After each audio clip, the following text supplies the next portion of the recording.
Assalamualaikum warahmatullahi wabarakatuh. Selamat pagi para siswa-siswaku. Oke, saya Pak Tan. Bertemu lagi pada pelajaran PKN kelas 9 bab 3. Hari ini pagi hari ada bab baru. Bab yang harus kalian simak karena bab ini adalah bab yang terakhir di semester 1.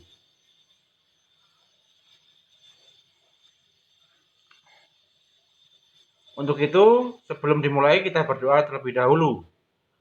Berdoa menurut agama keyakinan masing-masing. Mulai.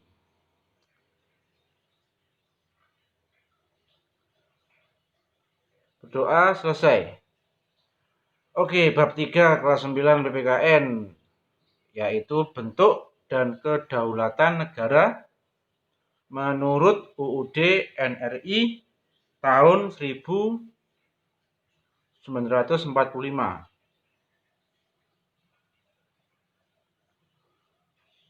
Oke ya.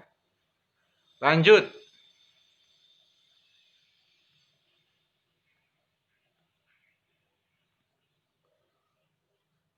Bentuk dan kedaulatan negara menurut UUD NRI tahun 1945. Tergesernya bahasa Indonesia oleh bahasa asing membuktikan bahwa kedaulatan bahasa kita perlu ditegakkan. Apakah yang dimaksud dengan kedaulatan?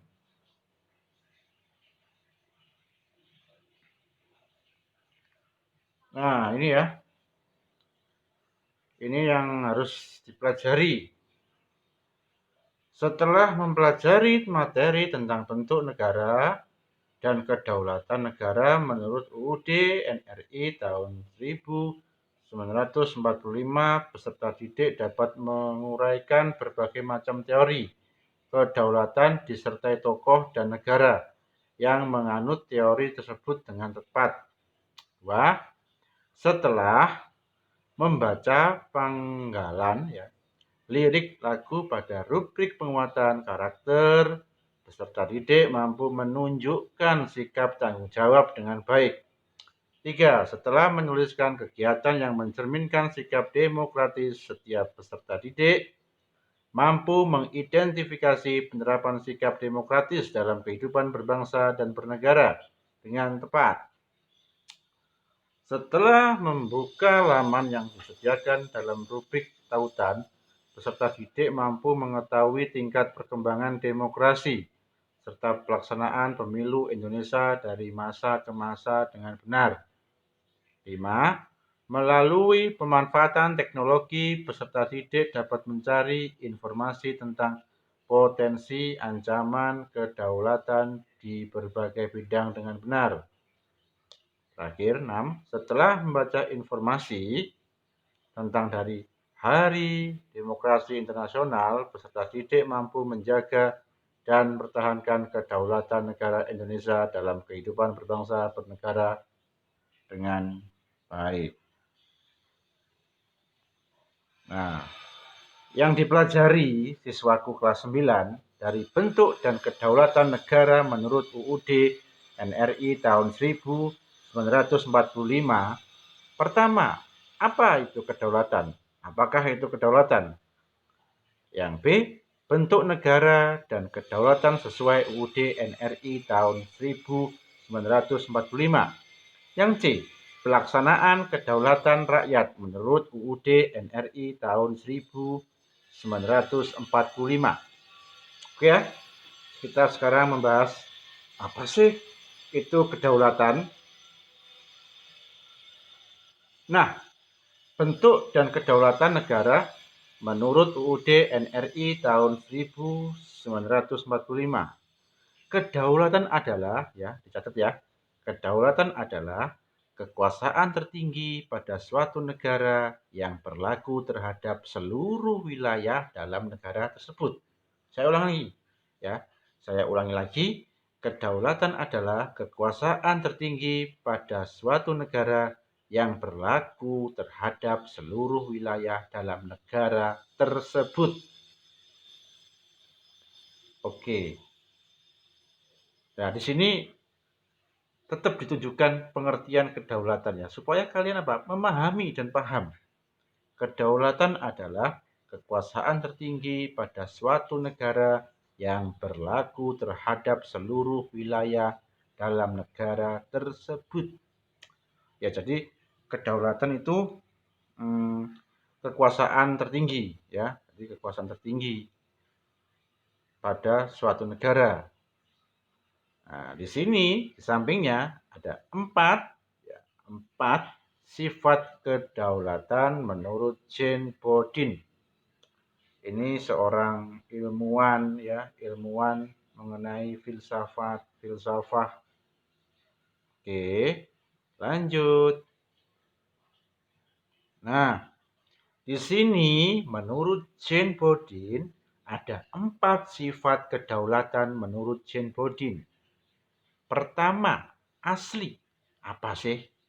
Ya, kekuasaan tidak berasal dari kekuasaan lain. Itu yang dikatakan asli. Kedua, permanen. Kekuasaan tetap ada selama negara itu berdiri. Ketiga, tunggal. Kekuasaan merupakan satu-satunya kekuasaan tertinggi. Terakhir, keempat, tidak terbatas. Kekuasaan tidak dibatasi oleh kekuasaan lain. Ya, ada 4 ya. Oke, lanjut. Nah, di sini ada teori kedaulatan.